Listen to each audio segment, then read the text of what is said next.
welcome to yet another episode of Rugby Through the Leagues podcast. As you can see, we're finally home, so we're obviously got a half decent view behind us. Obviously, the next few weeks still going to try and get back to normality. Got to get back to rugby as well. Obviously, getting back to coaching, getting back to actually playing for the season. So, first game this weekend potentially against Albacete. So, yeah, really looking forward to getting back to some sort of level of normality in rugby. So this week's episode, though, we've got Darragh Coyle on. As I mentioned in the end of last week's pod, Darragh's on to talk all about the All-Ireland League. He's obviously just done a recent trip to Australia, so we managed to understand and unlock a bit of what goes on over there as well. So that was really cool. Darragh's a really top bloke. Reached out quite early on in the pod to say, keep going, mate. Everything you're doing is really good. So it was really nice. And then I obviously managed to find out about Darragh and what he does and his passion for the game. He come over to England for a bit and played with some exceptional players. Realised he wasn't of a level, so he got himself involved in coaching because he wanted to be part of the game still. So he's now fully embraced that. Part of the old Wesley setup, part of Terranere College. So sees a big movement within the All-Ireland setup as well. It's great to have him on. Really good to talk about rugby in Ireland as well and try and open the door there for a few people that don't understand. I was one of them. Still obviously want to learn more about it and obviously show that light. So Darragh's able to come on and do that for us. So yeah, it's great to have him on, and this one's a really, really good one as well. So let's get on with it. Right. So this week we've got Darragh Coyle on. Darragh reached out to me on LinkedIn, early doors in the pod, to show his support and gave me a nice little boost early on to make sure that we kept the pod going, because as we all know, the grassroots rugby doesn't seem to get enough attention. And Darragh reached out, loved it. I looked into what Darragh actually does within the game and where he's been, and thought it'd be a perfect guest to get on. He has just been in the land down under as well, so his jet lag has hopefully recovered. But Darragh, for those that don't know, mate, can you please enlighten them and let us know where you've been, what you've done, and chat about your little trip out to Oz as well, if you can, mate. Yeah, absolutely. Look, thanks for having me on. As I said, just it's amazing to get a spotlight on certain areas of the game that maybe don't get the coverage and exposure that they merit at times, that they need. So as I said, fully merit based. When I sent you that message, it's great to see the work being done. Look, I suppose from my end, from a coaching perspective, I got into the game quite young on the back of realizing pretty early that playing probably wasn't going to be the route for me.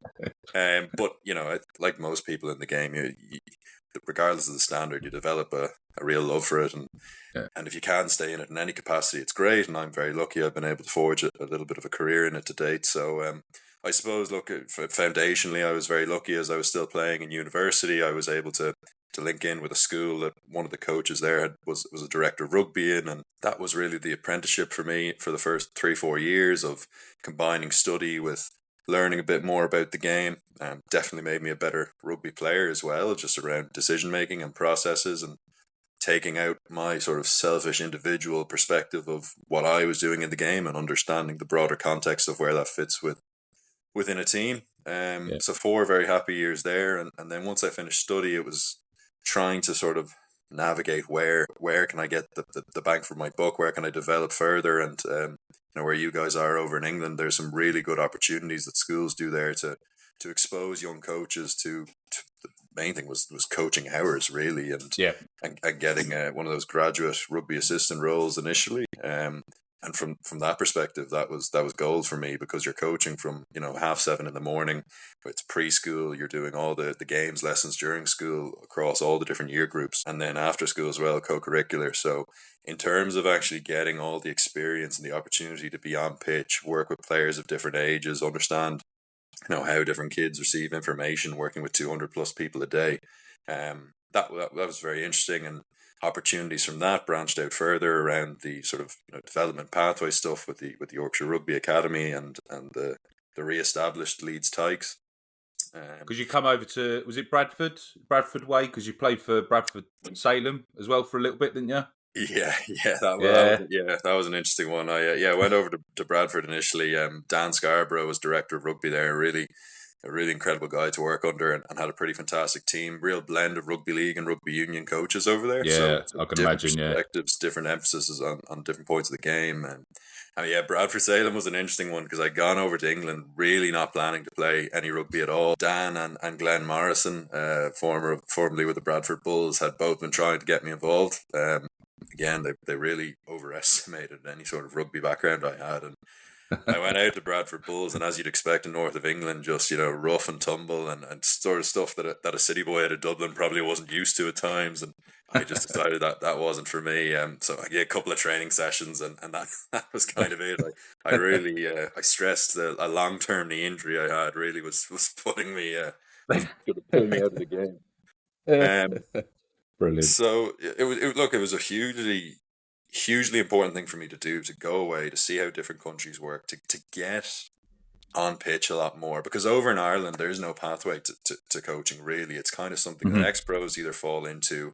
There are obviously schemes that give you opportunities to coach after school hours or within a club, but in terms of meaningful hours where you can fail on the job, reflect, learn, and then get another opportunity to do it 10, 15, 20 minutes later, there wasn't enough of that here. So that was really important that I went over to Bradford and then around the Leeds area and get to do that. And as I say, branching out from the school into other initiatives and other youth development programs, it was that put the lens on the one-to-one development side of the game, which probably where my passion is now.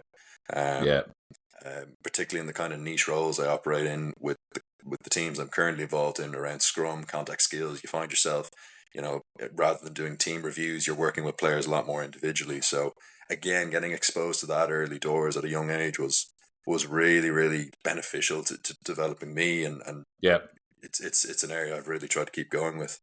What was the biggest difference between sort of the Irish setup and the English setup when you land? Obviously, as well, probably going up into sort of the northern territories of England, as you said, you've got the mix of rugby league, rugby union.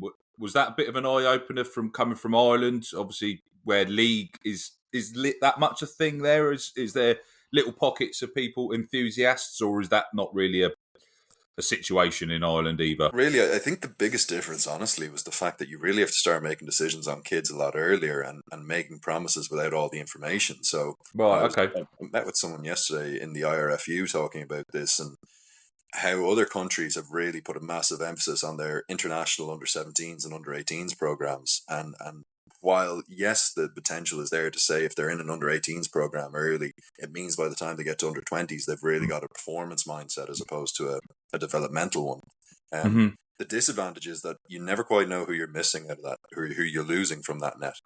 You're trying to convince a 14-year-old why he should be coming into the rugby union pathways as opposed to a rugby league pathway. He gets drafted into, for the purpose of this conversation, the Yorkshire Rugby Academy. Because he's gone in early doors, he's getting that investment from that program until under 17. Meanwhile, the late developer, who is now 17 and a very good player, but hasn't been exposed to quality of coaching since when he was 14, he's now out of the program. So we don't quite have that problem in Ireland. It is a multi-sport country. We've obviously got the Gaelic football is probably our biggest competitor, but because there really are two totally different codes, the guys who end up playing rugby union are playing it and tend to do so for about, if you're starting at minis, you generally get a 10-year commitment until they're 14, 15, and then they start to make decisions. Plus, there's a huge amount of cooperation around, you're playing Gaelic football this week on a Saturday, so you can play with us on a Sunday. And we really try to keep it, to keep all ends happy for as long as we can. And then around 16, 17, they really have to look into making a decision. The feeling I got from England was that there probably wasn't the same level of collaboration between the codes, and that everyone was at each other's throats to get players as early as possible. And I think you can you can miss players, and then you can also make really premature decisions on who you're bringing into those programs in the first place. I think you hit the nail on the head when you said funding. I think the funding's the issue. Is a case of if a player wants to do both, you can't split funding. So codes over here and stuff just. It's lost. Rather than developing an athlete and a player that could play both or be able to have a strength in either side, is lost down to money. That's the hardest bit of a lot of the funding pots. It's not as an athlete. You've you're trained either one side or the other, isn't you? And that's where the funding piece gets lost. But then they also then miss out on a huge amount of the transferable skills, which actually will Yep. benefit any individual sport, from a long-term perspective. The skills you get from, again, I'll use the Irish example of Gaelic football in terms of aerial balance. The huge amount of that sport is about competing for high balls, Yep.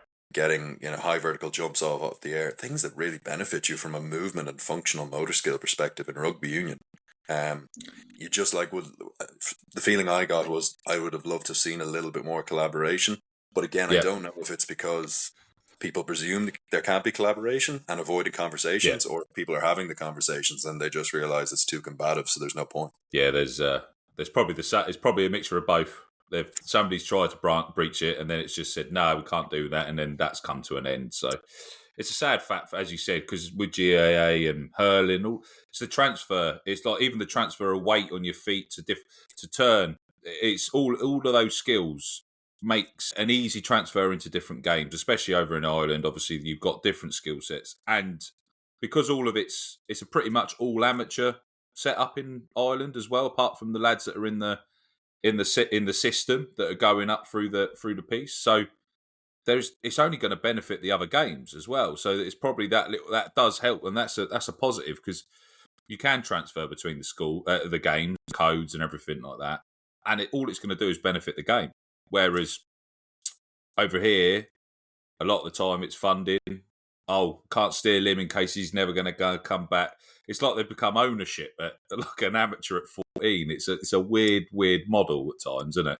Yeah, and it doesn't help them when other stakeholders start to get involved. And I know every parent has the best will in the world for their kids, but unfortunately the reality is when certain kids end up in development programs at 14, 15 years of age, all of a sudden certain parents can become qualified solicitors, and they know what's best from their kid from a development perspective. And look, their input's really, really important because they play a massive role in the development of what that child's doing away from the pitch. If I see them for 1 hour a day, they see them for 23. So the input and the role they could play in where that child goes, not necessarily to get to the very top from a performance perspective, but in terms of just instilling really positive daily habits. The emphasis they can place on areas that we can't prioritize on pitch, such as nutrition, sleep, recovery.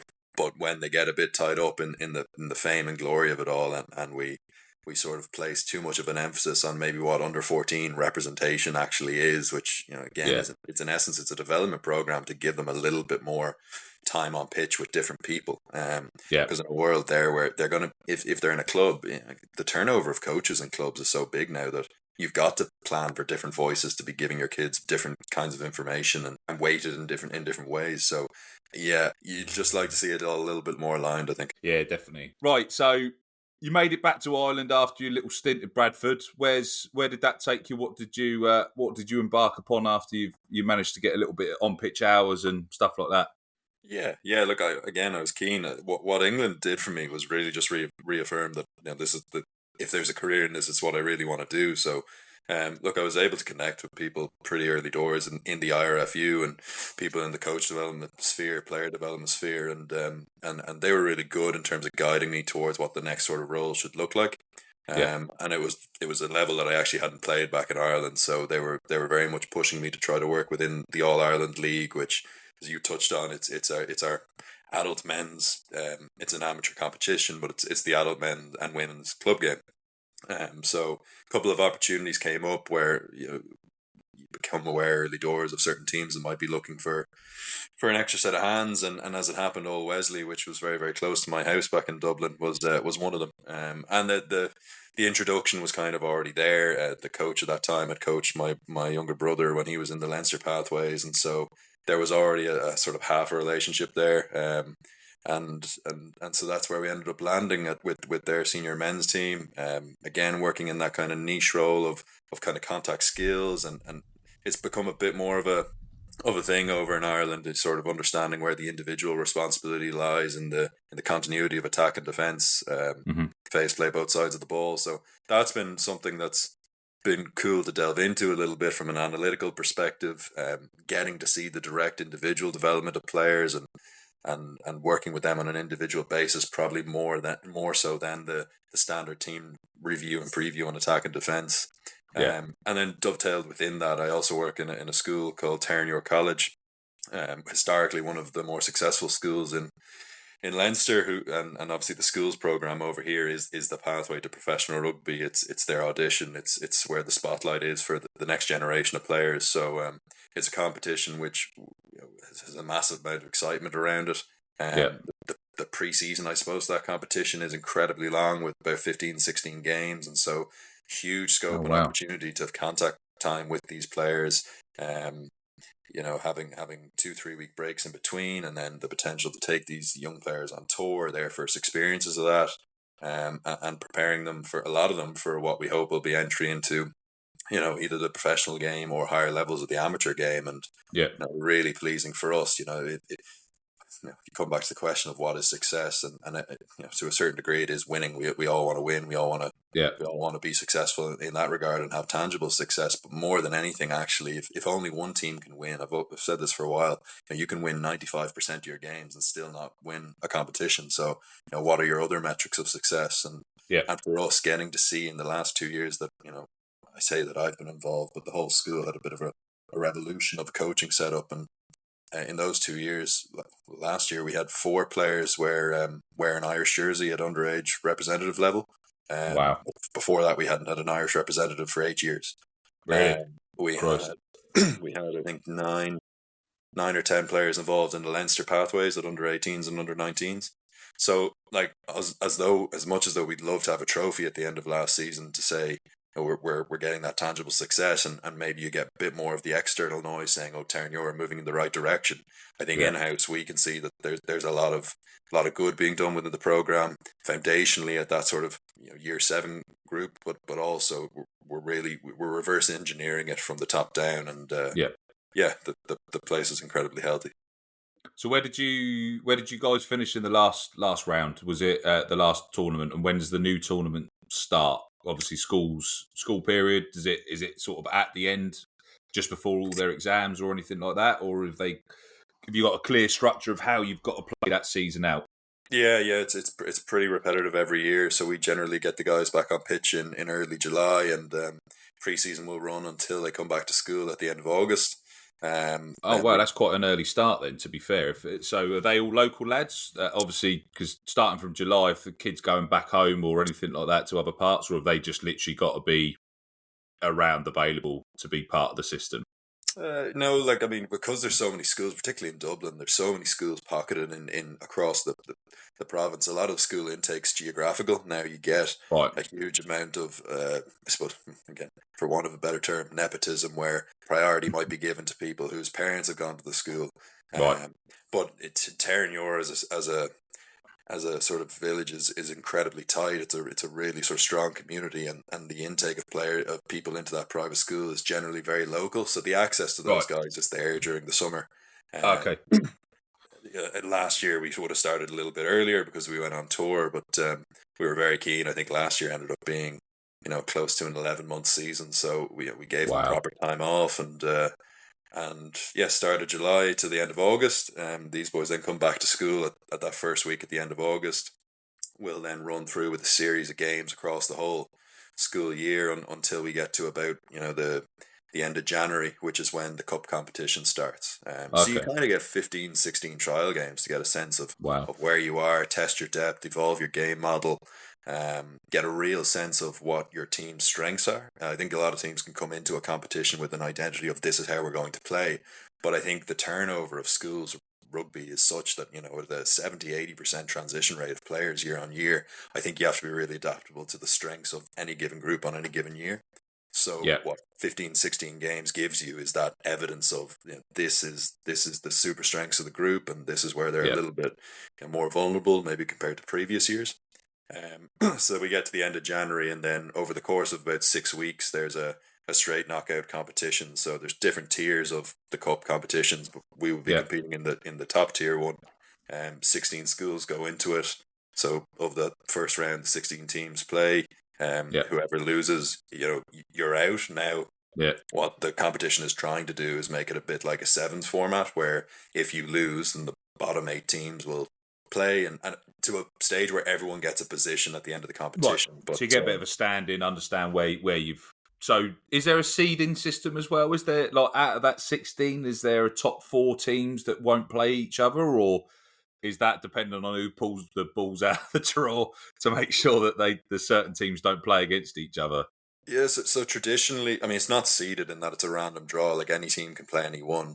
But like the top 6 schools, traditional, I suppose, top 6 schools get automatic qualification into the Senior Cup, which is the top tier competition. Right. And we would be, fortunate to be one of those top 6. The other Yeah. 10 places have to earn their keep through a qualification process, but Oh, it's wow. fluid, right? I mean, like, what you'll get is, on any given year, like I say, it's transitional. So we're very lucky. We have a pretty strong foundation, and we're confident that the regeneration year on year sets us up to still be considered, I suppose, a top 6 school, or confident that we don't feel the need to go through a qualification process. But you might get a school who's maybe more in that, I don't know, 8 to 10 bracket, who on any given year might say, look, we have a really, really strong group this year. Instead of going through the league where we have to qualify, which could be, mismatch in terms of scores, we would prefer to automatically go into the Senior Cup, freeing up the season for us to get fixtures against really competitive teams across Ireland. And so what we get to do with Terranure is do a lot of touring of places like Cork, Belfast. We have Connacht under 18s who have Nice. instead of running a summer program, now run kind of an all-year program. Okay. So they do a lot of touring of the private schools. So we get a whole range of different experiences, which is fantastic. And that takes us right up to St. Patrick's Day weekend. If that, please God, that all goes well. But if for whatever reason it doesn't, then come sort of mid-April, end of April, we start to get the guys back on pitch for a bit of on-pitch condition games, but really more an element of fun, get them excited about the idea of enjoying rugby again, particularly if it's after such an inflated high or a deflating low. And set the pathway for where we want to move it towards next season. So it's so the finals on St. Patrick's weekend, is it? Is that the ultimate piece? Okay, that's cool. So because that's fairly common with a lot of stuff across Ireland as well, and it with a lot of the finals all sort of come together on that weekend, don't they? Yeah. I think it's one of the weekends where I think you've got such a good atmosphere around the country. Oh, it's brilliant. And absolutely everyone quality. Puts a massive priority around sport. You sound like somebody who's done St. Patrick's Day in Ireland before. Yeah, I worked over in Ireland for a little bit on the back of my telecoms days, and I was over in Galway, and we had Paddy's weekend off, so we hit it pretty hard. So it's got good memories, shall I say?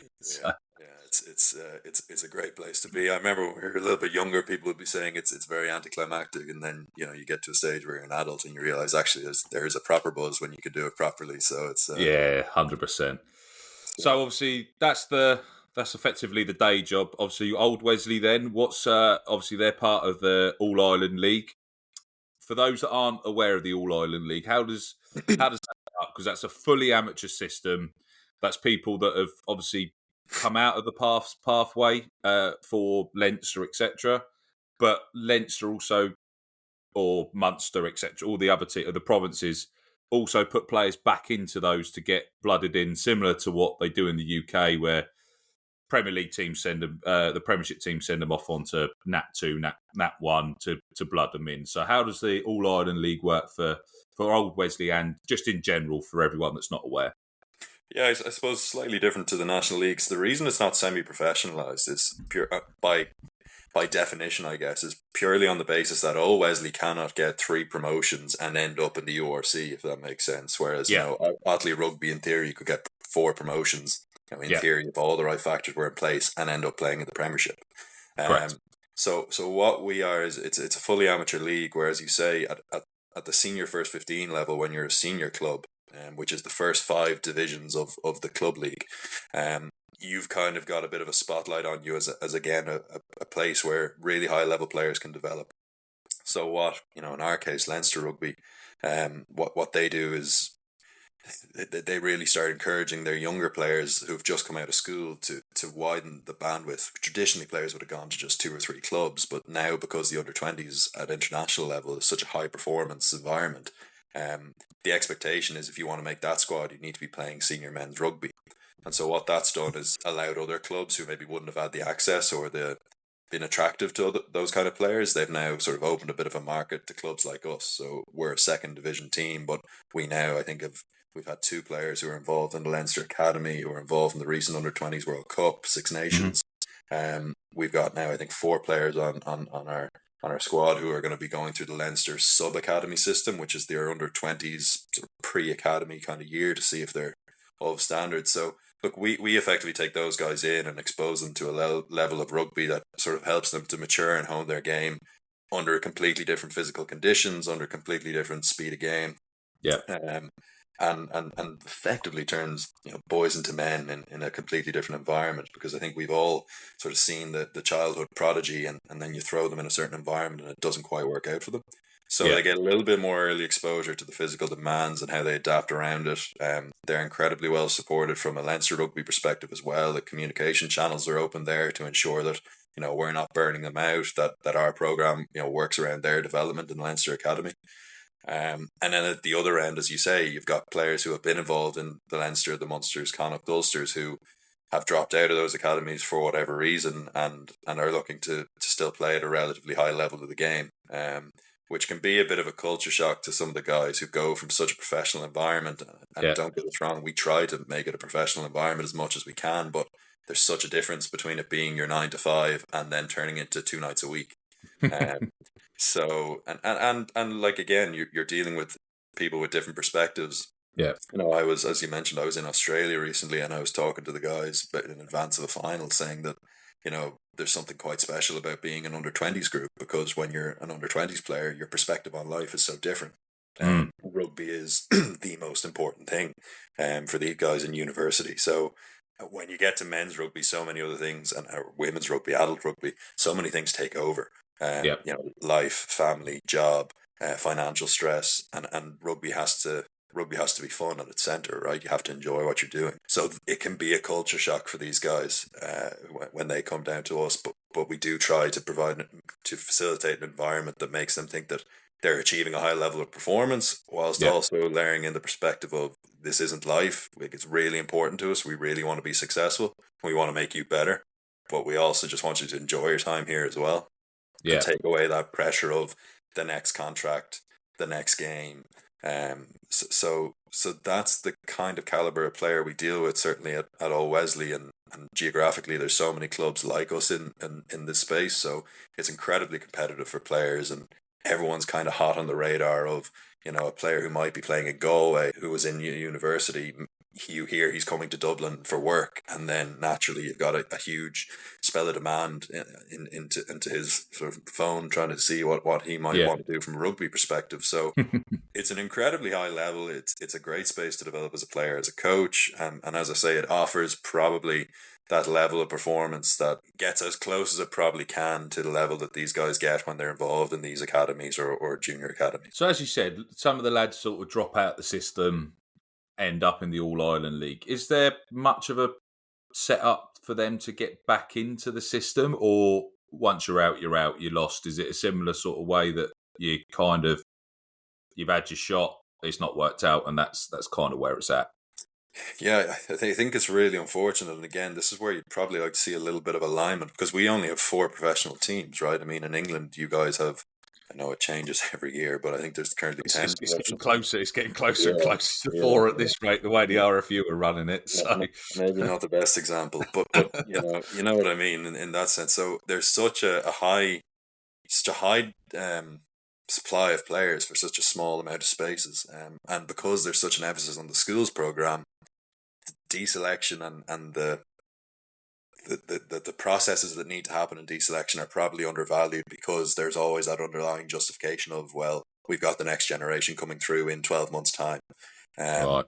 What I personally think needs to happen, and I've said it pretty directly to some people involved, I think all the provinces need to set aside €40,000 to employ somebody who's responsible for going around to monitor these guys who are deselected over a 12-month window, whose sole job it is to interact with these players, whether it's assigned 3 or 4 or 5 players in a certain region, to interact with these players, speak to their coaches, go watch them play, work on behalf of a Leinster Rugby, a Connacht Rugby, and just keep tabs and a record of what this player has done since they've been deselected. because I think we can get into a scenario where some players miss the boat at 18, 19, 20. All of a sudden you see them playing in the All-Ireland League and an incredibly high level standard of rugby at 23, Yeah. 24, and you think, Jesus, were this guy's avenues all closed 4 years ago?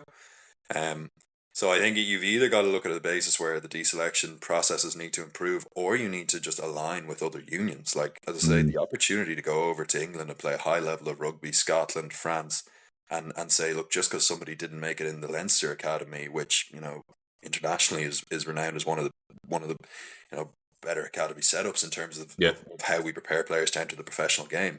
Just because you didn't make it into Leinster doesn't mean there aren't avenues you can explore if professional rugby is what you really want to do. But I think sometimes we leave players on their own to make those decisions, to do that research, to build that network.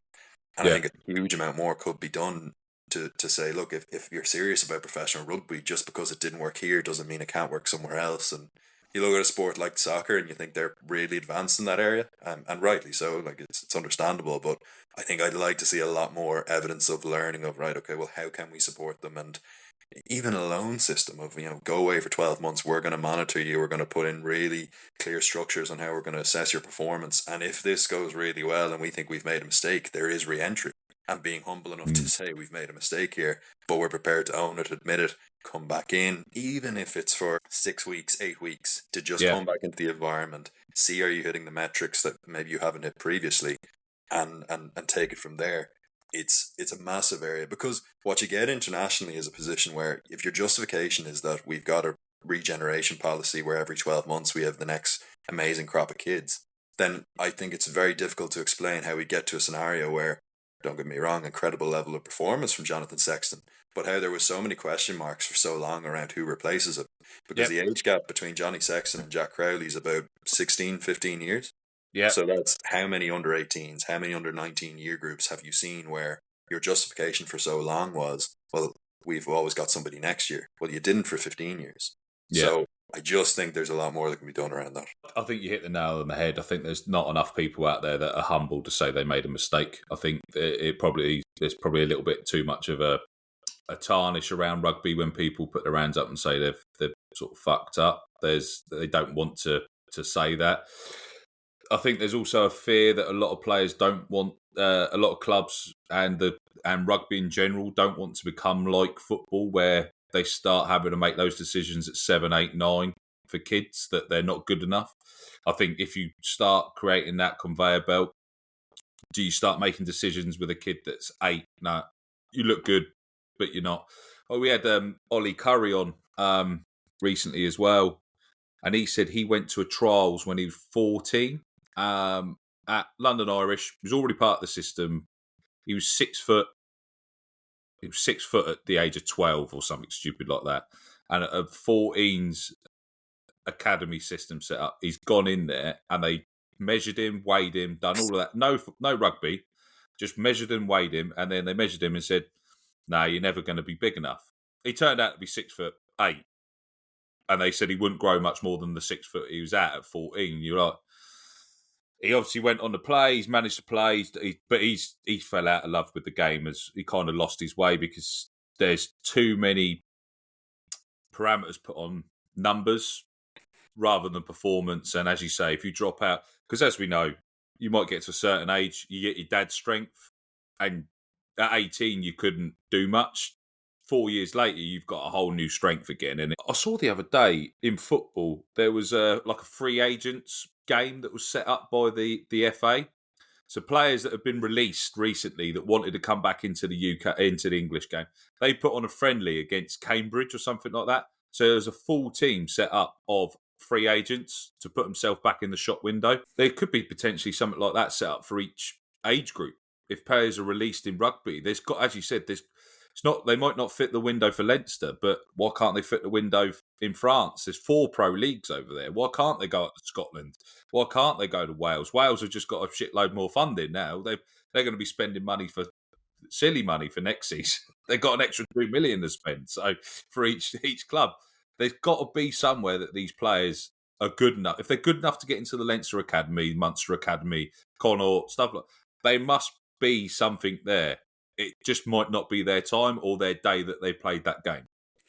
Yeah, I think that you've just got to be really careful with what the rules of the various unions are. So I was speaking to somebody who plays in the Pro D2 recently, and I said, how is it that like you've obviously come over from Ireland and you got recruited a certain way, but why am I not seeing the guys who have been the stalwarts of the All Ireland League for 10, 12 years? Why have these guys not been picked up? And look, clearly over there, and I don't know how familiar you may or may not be with it, but they have the GIF player rule system, Yeah. which for maybe the listeners who don't know, it effectively says that if these guys have gone through or been developed in a professional academy, I think they can only have a certain number of those players in the book. So what the French clubs are really looking for is the bright under 18, under 19 prospects who haven't made or haven't signed the contract for the academy yet, so that they can bring them over, and I think they classify them as technically French qualified players. Not that they can represent France internationally, but they don't have. They're not quoted as having an overseas player, because technically the France Academy or Pau, Toulouse, Clermont Academy are going to develop those players. But there's ways around this, and as you say, there's other unions that aren't as strict on these policies. And I think one of the things that maybe we can look at is the All Ireland League final here is put on television every year, and without fail, the response to that game every year in the media is, what an outstanding game of rugby, incredibly a wholesome watch, really good representation of what's being done in the domestic game. We need more of this, and it's the same commentary every year without any change. So, what I would be suggesting is that why aren't we putting, fair enough, not the 5 divisions, but why are we not putting the spotlight on that top division of the All Ireland League more? Why are we not saying, there's 18 rounds, we've got an Irish language channel over here on terrestrial television. Why are we not getting 10 of these games a year on and putting a spotlight on these players? As I do with streaming, if these things go a little bit viral, you'd be amazed what opportunities can be open to these guys. But it is the lack of support. People can't do it by themselves. I know there's that get up and go, make it happen for yourself, establish your own network. People can to a certain extent, but those same people are people who work 9 to 5. So there's a little bit of support that's required here. Has the clubs over there got the VO cameras and stuff? Have they not sort of thought, do we put them on a live stream on YouTube, and then that sort of grows and gathers its own legs? Is that a setup that the All Ireland League clubs have already, or? Depends on the club and the resources. Right. Like at Old Wesley, for example, we have a YouTube channel where we stream the games and put them up, and you can go back and watch them. It works both sides, right? So you'd like to think that's being used for the right reasons for our AR community who can't maybe necessarily get to games, particularly those who've gone overseas. It's an opportunity to stay in touch with the club. From a player development perspective, it might be an opportunity for a certain clip to go viral, and from that, who knows? But then, a bit more pressingly, it's an opportunity for other clubs to keep reviewing our games and look at trends. And as I say, we're a second division team, so we have clubs from the top division regularly coming to our players and trying to sell their product. So it's it can work twofolds on that. Yeah, but as you said, though, if you can't, that's going to happen anyway. If that's put on the telly every week, people are going to see the good players.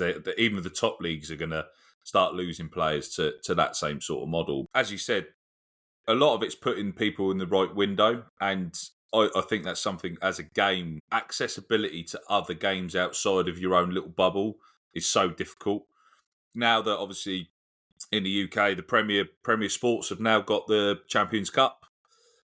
I think it worked out, I looked, it's about £90 a month for the average rugby fan to be able to watch all of the games that are available across all the platforms. £90 a month. There's not many people that can keep doing that.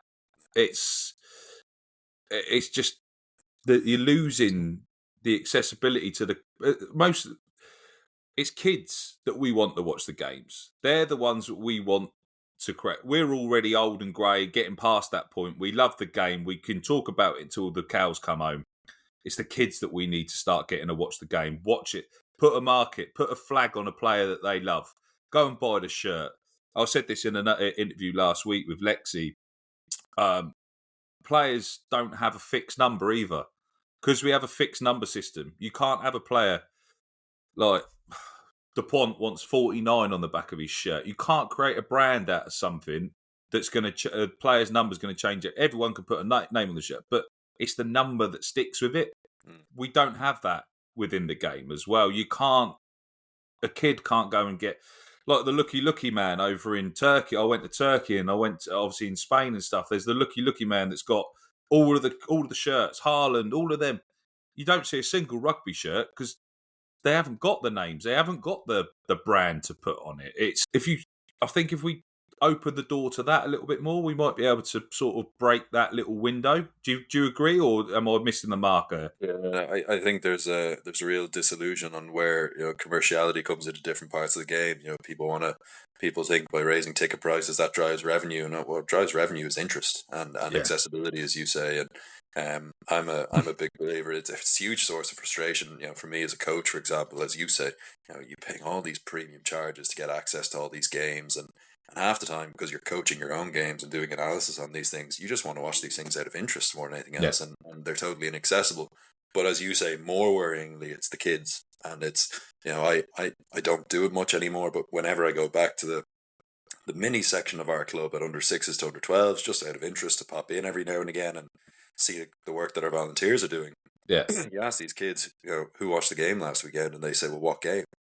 And you ask players to name 5 players who play for Leinster, they can't. No. The last time they went to an international game, they don't go. So they don't have that connection with the professional game, and we've seen it in the tagline, can't see, can't be, and that's becoming, that's getting worse in certain sectors. The women's game in suppose in that isolated context is getting a little bit more positive, but the separation between the professional game and the community game is getting bigger and bigger and bigger, and it's incredibly alarming, because, as I say, if these players don't know who their favorite player is, or they haven't seen something on TV that they really want to try in training, or they just don't know the rules, like, it's a coach's gift to have somebody go home, watch a game, come back with like, oh, I saw this at the weekend, I'd love to do that, because that sets the trajectory, the inspiration, for where your sessions might go.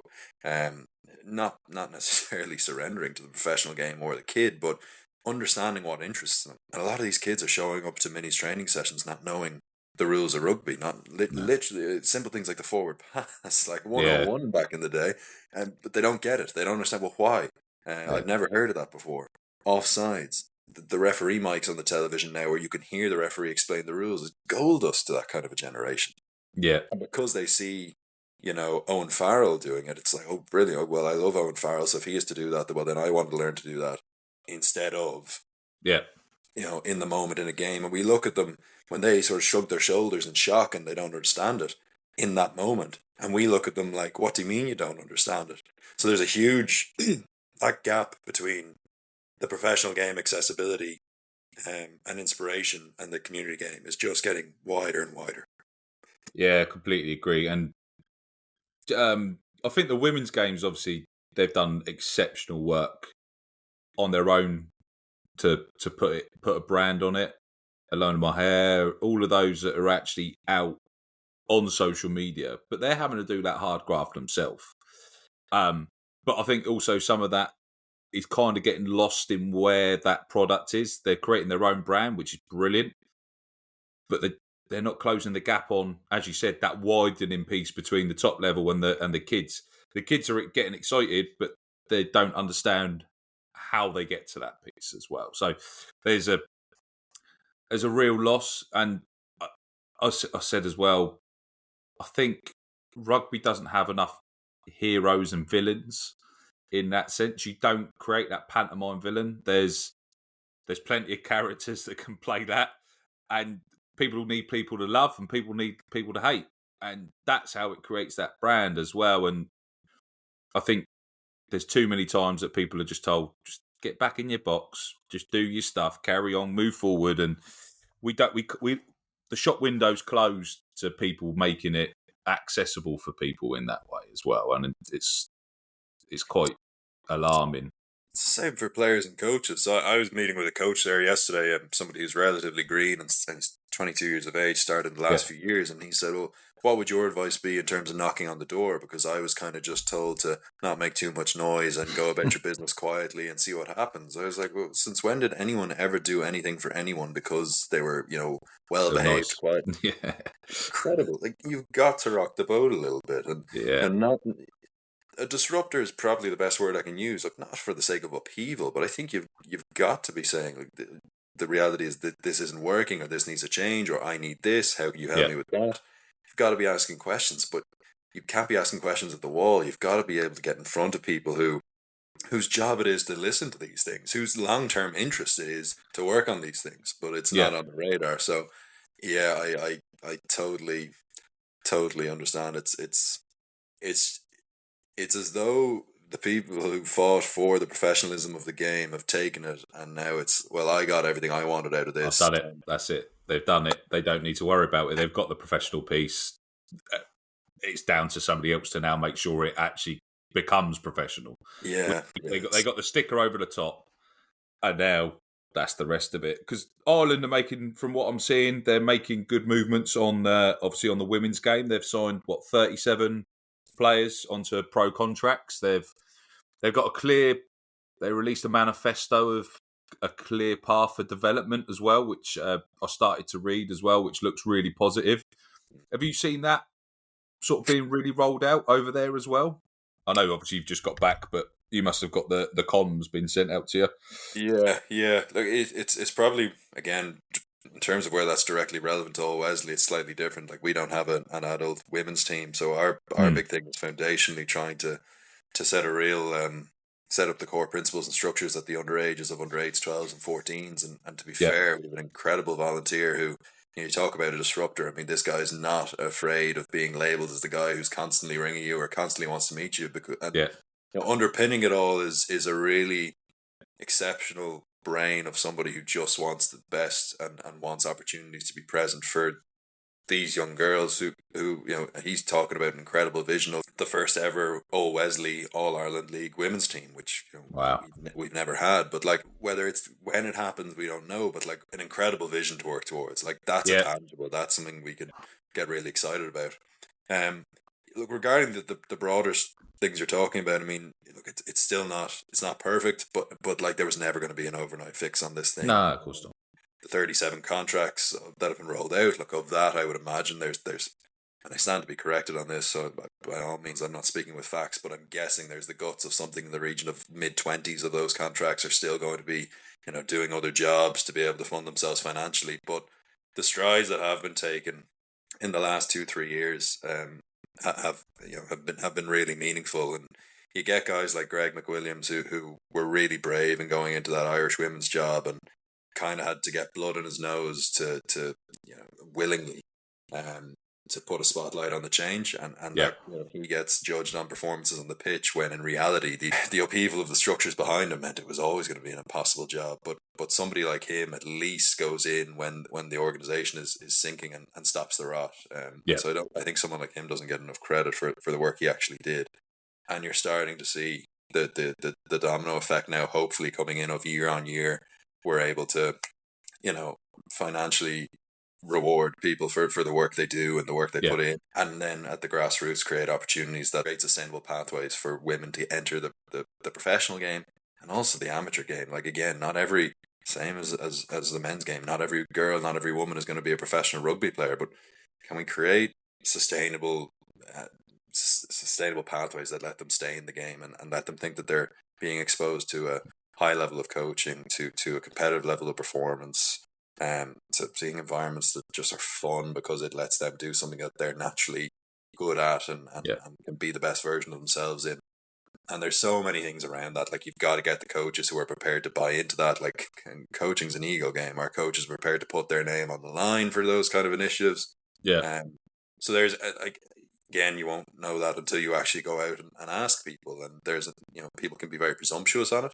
But being presumptuous doesn't help anyone, because we have a problem now, and if you're going to be presumptuous, we have a problem tomorrow. So you've got to go out and have the conversations with people, sell the positives that are going with the clear challenges. And I think that's where the appointments that have been made to the recent Ireland international team of the women's game, that really sets the pathway for, there's a lot of people buying into this from the top down.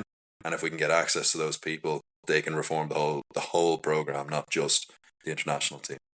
I think it's amazing to give that sign to the kids as well, as long as that contract doesn't get taken away. There was obviously a lot of issues around the Red Roses previously, where they were awarded a contract, then it was removed. You don't want to start falling into that situation where have the the IRFU sort of jumped the gun. Can they fund that long term rather than saying here's the carrot and then pulling it away? They've got to make sure that continues long term. But it's a really positive step forward as well. So that you got to look at the positives for what they're trying to do in that pathway system. Yeah, and it'll be a patience game. Like, there'll be a huge amount of spotlight on the World Cup next year, and people will make their own their own observations, how helpful or not about that level of performance and where the women's game's going. But this is a long game. This is the next 10, 12, 15 years, what we can do in these programs, where the regeneration comes, because that senior international team is totally new. So when those players are 6, 7, 8 years capped internationals, then that'll be your time to actually take stock on whether these programs and these structures have worked or not. The contract situation, I think, is positive because, as you say, is it too early? Is it not? I think, to be fair, there was a lot of people shouting for a very long time for these contracts to come into place, and it's not because the IRFU are mean spirited that they weren't giving the contracts. It's exactly as you say. It's, if we give them, we have to be sure we can sustainably give them, and you can't just, even from an employment law perspective, you can't just hand out a contract and then take it away, because you find yourself in all kinds of trouble then. So it's taken a while. It's getting there. It's not there yet. Hell of a lot more to do across loads of different sectors, from not just from commercial, from marketing, coaching, player development. But you're starting to see the green shoots, at least. Yeah, it's brilliant. No, it's really positive, because there's probably 6 to 8 years probably jump the Red Roses have got on the most of the rest of the sort of the Six Nations already. Obviously, France are pretty much alongside it, but the rest of them are probably 6 to 8 years. As you said, there's a development piece across all of them. So Ireland look like they're moving in the right direction. And it's really positive to see. So obviously, you said you played early on but realised that probably wasn't a long-term solution for you. Where did you play? Who did you play with? What has any of them gone on to make it? Any that should have gone on to make it but didn't quite fall into the right pathway potentially? Yeah. As I say, it's just so congested over here that, as I say, you get so many people who miss the boat on these things. But I realised, if I didn't realise I wasn't going to make it, there were certainly enough people who were telling me I wasn't going to make it. From a much younger age, they obviously saw something earlier on that I was either stubborn enough not to see or whatever. But like I said, I came through the schools program here, went to Gonzaga College, which, probably more recently has had a bit of success. They won the Senior Cup 2 years ago for the first ever time. But when I was involved there, they probably weren't investing in the rugby program as much as maybe other schools would have been competing in the top tier competition, but traditionally a quarter final kind of team. If they got to a semi final, it was an overachievement or an easy draw kind of thing. There was always a cynicism around success. So I'd spent 2 years involved with their senior first 15 over there. And then when I went to uni, I knew if I went to uni, I'd probably play rugby with the uni team. So University College Dublin went straight into their under-20s program, and kind of fluctuated as a first and seconds player. When it was first, it was a bit like feeling like a celebrity, because you're surrounded by guys who have now gone on to such great things. So Will Connors, Hugo Keenan, Jimmy O'Brien, Greg Jones, who as of recently was with Ulster Rugby, Kieran Frawley. So it certainly makes you feel a little bit better about yourself when you're playing with guys like this, and I'm listing them off. I'm sure if you asked them, they certainly wouldn't remember playing with me. But yes, listen, some unbelievable memories of getting to play with that caliber of player and be part of a certain level of success we achieved, and getting to go on and see what they've done in the game. And I suppose looking back as a coach and saying, I always knew X would be a brilliant player, and it's been fascinating. Those guys have gone on to do great things, and there's so many others who you'd look back and say, Jesus, what happened? Or was it obvious when you played with them? Could you tell how good they were then? Did you, unless apart from maybe a serious injury, there was no way that they weren't going to make it? Is that where it was at, or? I don't know if that's always the case, because I think, again, we were playing under-20s club rugby, and at a certain level, that's not the platform for saying he's definitely going to be a professional, right? I explained a little bit earlier. Richie Murphy, who was involved with Leinster and the Ireland international team as an assistant, went to the under-20s to be head coach, and he was very, very clear with all the clubs and all the players in the development pathways. If you have any ambition of playing under-20s international rugby, you must be playing senior men's rugby in Ireland. Because the international team was moving from a developmental team to a performance team. So the remit there was, if you couldn't stand out in men's rugby, or certainly, you know, be seen to be adapting to the demands of men's rugby, you weren't going to make it. So these guys would have been involved in Leinster under 18s, under 19s, and then they could come and play under 20s club rugby, and it was nearly a step down for them, because the gap of player on that pitch would be phenomenal. Again, I can't stress enough the gap in standard between Will Connors and myself. So, look, they were always the bright sparks, and you always knew, like, again, Hugo Keenan was actually probably a little bit of a late bloomer in terms of Leinster IDing him as the successor to what it was Rob Kearney. But, like, whenever you would play with these guys in that competition, yeah, they would be the standout guys. You'd always be kind of waiting to see a team sheet anxiously to see was Jimmy going to play? Was Hugo going to play? But the issue that I think, again, we had for so long was the players weren't accessible. So, like, the guys who would have been selected for a Leinster Academy program or an under-19s program were selected on the basis that they had been observed, watched, assessed, and engaged with over a 15-game period in a season. And then they end up going to universities, getting in these programs, and their minutes are so managed then. So University College Dublin might get them for 5 games a year. Okay. So it was always hard to know, like, is this the kind of player who needs to be playing every week to get a good flow and feel? Or is he somebody who is capable of playing one-off games, dropping out, developing, coming back?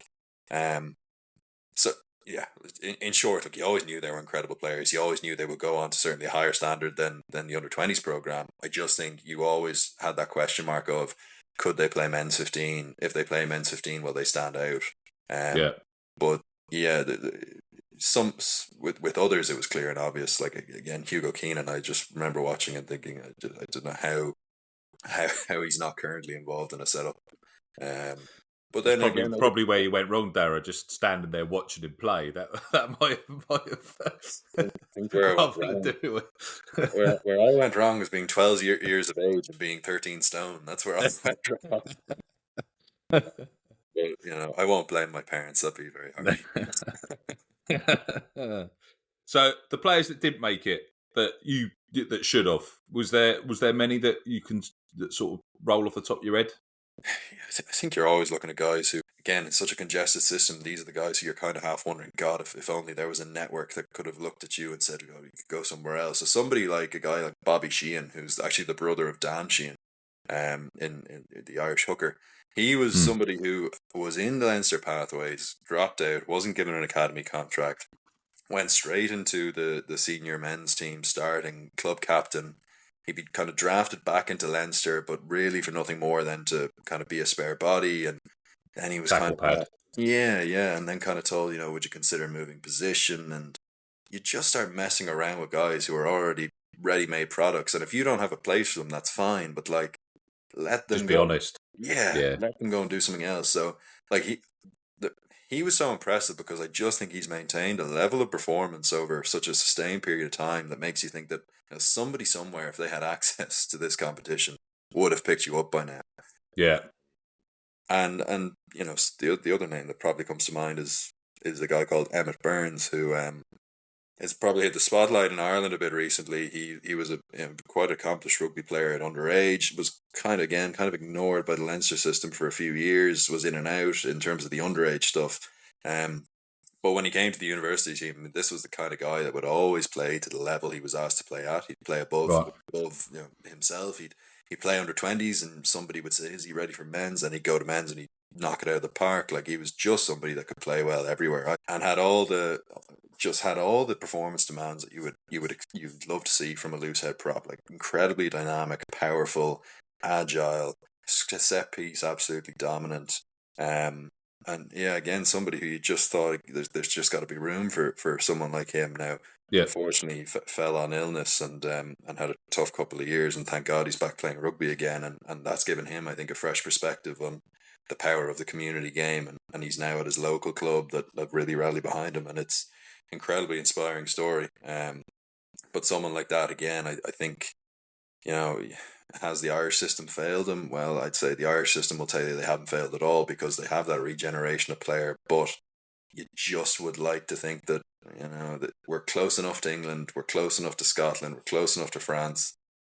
There should be more accessible information there, and where there's no excuse for that is where you're starting to see Irish coaches, same as England, working in other countries, and so the Yeah. networking should be there. Like I think, to be fair, we had a player come to us at Old Wesley who was involved in the Poe Academy, but that was Mm. only because at the time the director of that academy was Irish, and it Right. happened to be it wasn't a deliberate networking attempt. It was just happened to be a phone call. Oh, we have an Irish second row here who we're probably not going to keep on.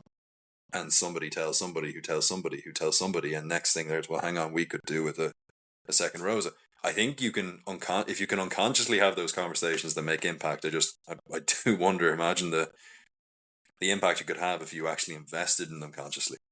Yeah. I think it's a problem across the game. There is not it seems to be a closed book on availability, and then those players that haven't made it. I think that if there was an open tool of system, and I think that football obviously works very well. The scouting system is very in depth, and obviously Football Manager, a lot of teams seem to be using that. They find players that nobody knew of, and we don't have that in rugby because there isn't that brand, there isn't that availability for kids to sit and play Rugby Manager instead of being out on the paddock. Those technical analysis pieces that we don't have in the game doesn't allow people to know. As you said, if somebody knows somebody that might get the door open, that's brilliant. But that will only go so far if somebody's in a role that's going to make a decision. That's the thing. Again, I was talking to somebody about this recently. Your CV really, in certain levels, CV doesn't matter anymore. It's all about presence. Have you Yes. been seen? Have you been heard of? Have you been talked about? Have you Yeah. rocked the boat? I mean, again, we talk about the game as theatre. Like, people can say what they want about Eddie Jones, but he gets eyes in the sport. 100%. So and maybe the game needs more of that. You'd rather be a hated villain than an unknown in many ways. So and that's not disparaging Eddie Jones. I've talked to him once or twice. Personally, he's been very good to me. So, but like, it's the notion of just being okay with the fact that you can put yourself out there and not wait for opportunities to come. And so, yes, we need players and coaches to be more proactive in terms of how they be accountable of their own development. But Christ, we need the unions to be a lot more, I suppose, clear in their communication that we want you to promote yourselves and we want to help you promote yourself. And even again, amazing. Like, you look at Australia. I mean, being over there for the last 4 months, like, at their under-20s section, their seconds players at under-20s have agents, and it's Really? and I remember thinking, I remember saying to them, what do these kids do having agents? Like, and again, a lot of these agents work off commission, so they're not doing it because each player gives them a fixed rate. It's because if something can happen, and we'll deal with it if we can get you something. I remember thinking, this is the craziest thing I've ever heard of. Where have these kids got the entitlement that they're at a certain level when their playing career would suggest they're not? But as the point was made to me as well, at least if they have an agent, somebody's talking about them. Yeah, very good point. So it's I'm not saying it's all perfectly the right way to go about things, but the one thing you can say is at least you won't get lost in the system. People may make their mind up on you, but at least you have that information early, and you can make the decision of, okay, maybe rugby isn't going to be for me. Yeah. So how was Oz? How was, obviously, what took you out there? I know that we spoke. You popped out there to sort of, you badgered. Was it Sydney? You said you sort of got on the case, got a door open, and got yourself out there for 4 months. What was how did that all come about? Yeah, I've wanted to coach abroad again for a long time. Having done it in England, I was always keen to do it in the Southern Hemisphere, and so Yeah. I kind of saw some help from some people here, which didn't come to fruition, and so I kind of had to be just proactive about it. Again, I would stress that you talk about putting yourself out there, and I'll just touch on this quickly. It's anyone who coach or player who doesn't have LinkedIn, like, really should get it. And I'm not talking about the Yeah. news feed, because I think a lot of that can be people patting themselves on the Gump. back. But in terms of a point of accessibility, of getting in touch with people and being able to make connections and build relationships and get on the phone, like, when people realize all you're asking for is their time, they're incredibly generous. Yeah. Yeah. So that if there's a takeaway from this conversation, I would really recommend that to any of your listeners. But yeah, so I used it as a bit of a platform. I went on websites of all the Shoot Shield clubs, and the Shoot Shield is their primary club competition out there. And I made a point of getting all the contact informations for, I think, 8 out of the 10 director of rugby's, just from a geographical perspective. Sent them all emails. 3 got back to me. 2 ended up going for a little bit deeper, and we landed on a really good match at the University of Sydney. So it came about really proactively. I left Ireland the day after our playoff semi-final. I stayed out there for 4 months, so I missed the pre-season over in Australia. I'd missed the first 5 games, but again, because, as I mentioned previously, the games are back to back to back to back. I think we had a series of 8 games in a row, 1 weekend off, 6 games in a row, 1 weekend off, finals. Wow. So I really got over there for the exciting part of the season and got to stay until the end, and it was it was amazing. It was really eye-opening around like what some of the clubs are doing proactively to set a different direction on the game model.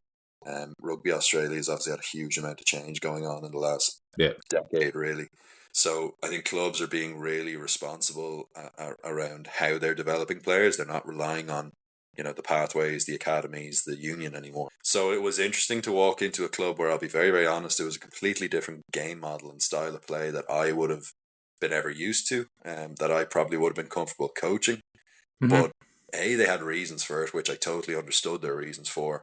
And the second thing was, we clarified this early doors. You've clearly got a framework, guys, and I'm totally going to respect that.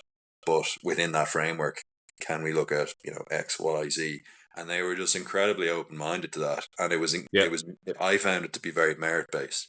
In the first couple of sessions, I asked to do a couple of things. They let me go about my business. We saw some positive change, and it became a case of, Darragh, can you do more of that? Or can you do that with this group? Can you present on this? I really enjoyed it. I thought it was a phenomenal experience for me, in terms of seeing that you don't necessarily need to align with the style of play to be able to have an impact, and to that you can also evolve the style a little bit and add a different perspective. And then the big thing I took away from it was the players. Like, I've never seen such a young group of players be so vocal to keep each other so accountable. And then coming back to Ireland, I'm now seeing, Christ, do we have any leaders in these groups? Because nobody talks the same way they do in Australia. So I absolutely loved it. Again, each week has a bit of jeopardy to it when it's that league format, which structures your week. It really puts a focus on, once you've reached a certain technical and tactical threshold as a coach, understanding in the space of 2 training sessions the impact you can have from a mindset, psychological perspective, being so clear with your messaging, the stuff that I wouldn't have done as much around just with the presentations and making them visually really pleasing and clear. A huge amount taken away from it, and again, full credit to the university. They're doing fantastic work over there, and all 3 under-20s teams in there ended up getting to the playoffs, which was that's quality. So is there a clear sort of separation from club rugby over there, or is the university included into the club system, and the lads that have come across from so was there just loads of lads from across Australia, or are they all Sydney lads that have been there, or have they sort of everyone's come together, and as you said, there's natural leaders within that system? Do you think were the players more vocal because they got more ownership of their roles? Do you think that they don't rely on the coaches to all of that? It's down to them to create a leadership group within the system? Yeah, I think, again, it's so what you're always going to get with a university program, working with young players, like even at the men's team, you're operating with a very young demographic of player. But what the university had was a coach development initiative as well, where we were kept in check, and we had a reference point to go to, and we went through leadership performance profiles out of hours, and so again, it wasn't just a case of I developed as a coach because I was on pitch. It was a lot of the off-pitch stuff I did with the director of rugby and some of the wider network he had that kept me in check over there. But yeah, there's a huge amount of responsibility that goes into making sure that these guys own their performance. So making an extra 5 minutes allowed in your review for a player to come up with clips. So what we would do with if I was clipping up the lineouts, I would say, well, I'll do the lineout preview of the opposition, and I want X, you're going to do the lineout review. Now, I would still do a review and have clips ready in reserve, but it would be an incredible collaborative experience because they would show me their clips on a Monday morning. I'd then see, did I have them? Why didn't I have them? What did I like about them? And so then you get on the phone with that player, say, here's what I really, really liked. A couple of points you made, which I'd slightly alter. He'd then come back to me. I said, do you have any questions? They come back to you maybe with a bit more context as to why they said what they said. And we'd effectively collaborate about, here's how we think this should be presented. So they're really clear, because what kids hate is they hate uncertainty around, if I say this, what's the reaction going to be? And so the exposure they would get to us, they would get from us as coaches to reaffirm that what they were saying was correct. They can now stand up in front of a room of people with really real confidence to know that, well, the guys who are setting the direction of the room think what I'm saying is correct. So that's all the justification that I need to have the confidence to vocalize this.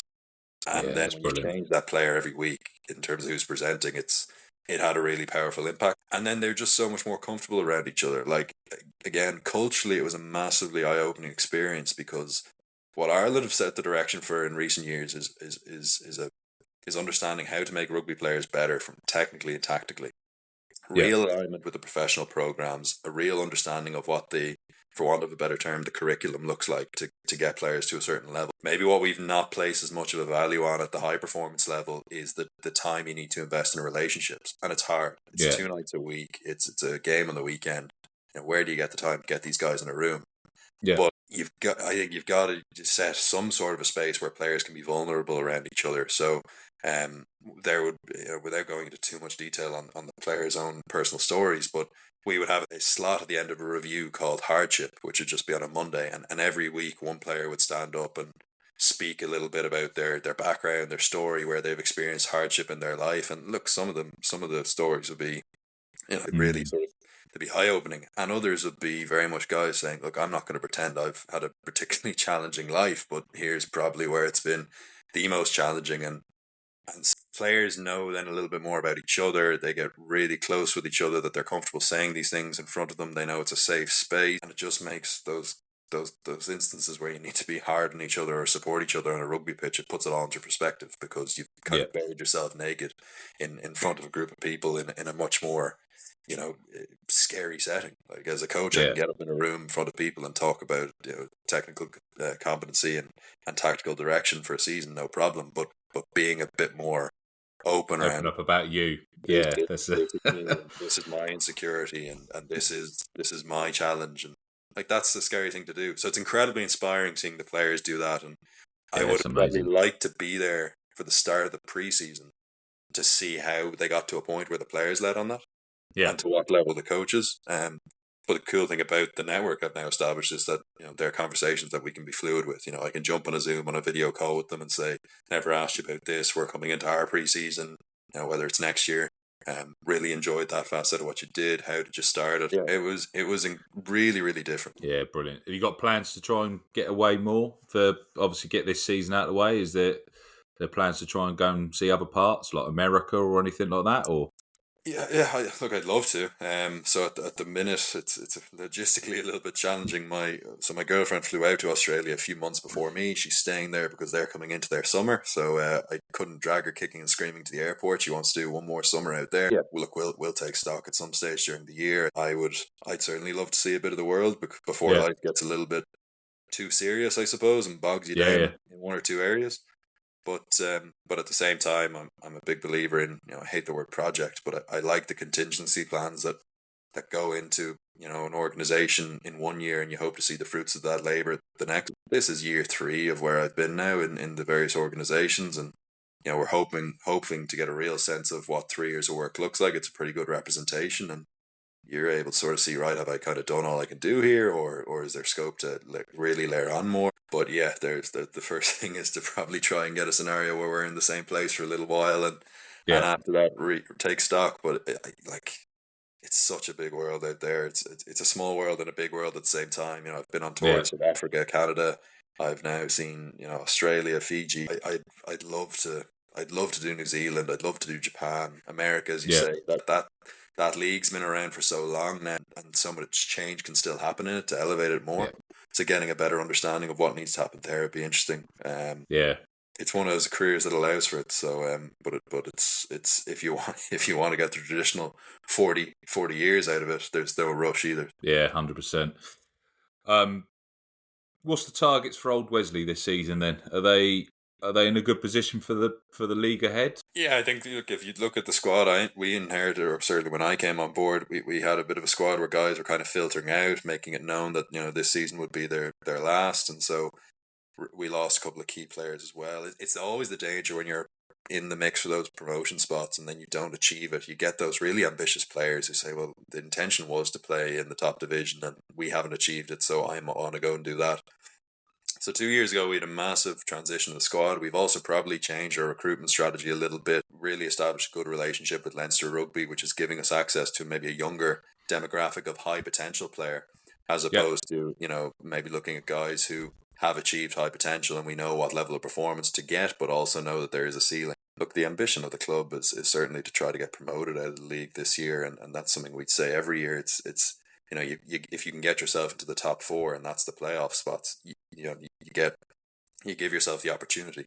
It's something in the previous 2 years I've been involved we've achieved, and we haven't quite got over the line. Last year, very, very close. So that is the ultimate goal. But again, I think sometimes people can voice their goals and think that by saying something, it's going to set a certain trigger, Standard. a certain behavior in people's heads. Like it's all about how we action things week to week, and there would have been a pretty strong review process that went on last year. And I listened to Stuart Lancaster recently saying, the trick is knowing that when changing before you need to change. And so that's what we're in the middle of at the minute. And again, probably having that younger demographic of players makes it a little bit easier because these are guys who tend to be a little bit more coachable. Still guys who are learning the game. They're getting exposed to really good quality coaching in the Leinster setup as well. The ambition would be to be in those, amongst those promotion spots, and from there, once you've given yourself the opportunity, you're hopefully relying on the quality that got you there to produce when it matters most. But the big thing about a 7th, 8th month season is just to make sure that we're really, really good and responsible off the pitch as well as on it.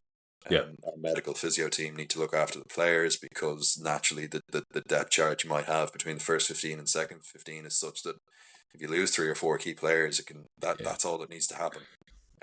So look, very exciting, and there's 9 other teams that are going to say the same thing, but we're incredibly ambitious, and I don't think there's any problem vocalizing that goal because it puts pressure on us to go out and make sure we're delivering it week to week. Get it done, 100%. Been an absolute pleasure getting you on, Darragh.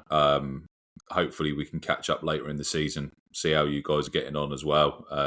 Bit of a debrief of what you've actually probably been able to bring back across from Oz. See whether people have been willing to accommodate what you've learnt over there. It'll be really interesting, and it's just been an honour to have you on, mate, and hopefully shine out a little bit more light on Irish rugby and the All Ireland League. Hopefully we can get a few more that are willing to jump over as well. Be jump on the pod, promote it further. Be really, really positive, and it's a great league that, by the sounds of it, not many people get the opportunity to have a peek into. So really appreciate your time, mate. Yeah, look, appreciate it. Thanks very much for letting me sort of delve into it a little bit deeper, and look, keep up the great work you're doing. As I say, you're shining a light on areas of the game that need exposure, that need support, that need people talking about them, and that's where we start, with people talking about them. So look, keep up the great work, mate. It's always enjoy listening to the pod. I appreciate it. Cheers, Darragh. Cheers. Well, that brings yet another episode of Rugby Through the Leagues podcast to an end.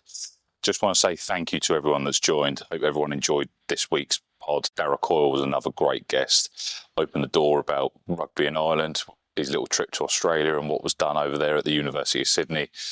We also managed to find out about some of the players he managed to roll around with. Obviously realised he wasn't at that level, and still made himself get involved in rugby as well, and it's now hopefully forging a path of a career for him.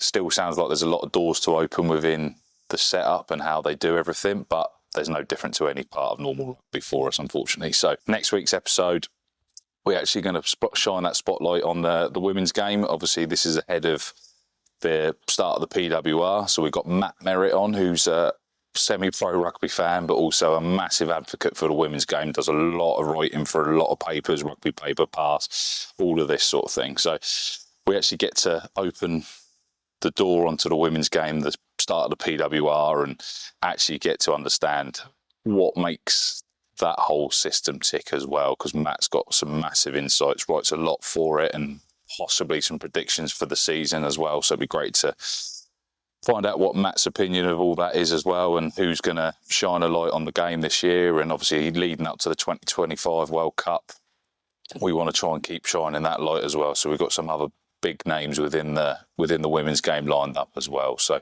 can't wait to get that one out next week for you. Matt's another top bloke, Pompey boy as well. So it's always good to have Pompey lads on. So really good to get him on next week, talk about the women's game ahead of the PWR release. So obviously everyone that's joined, everyone that's getting involved still, I just want to say thank you so much and goodbye.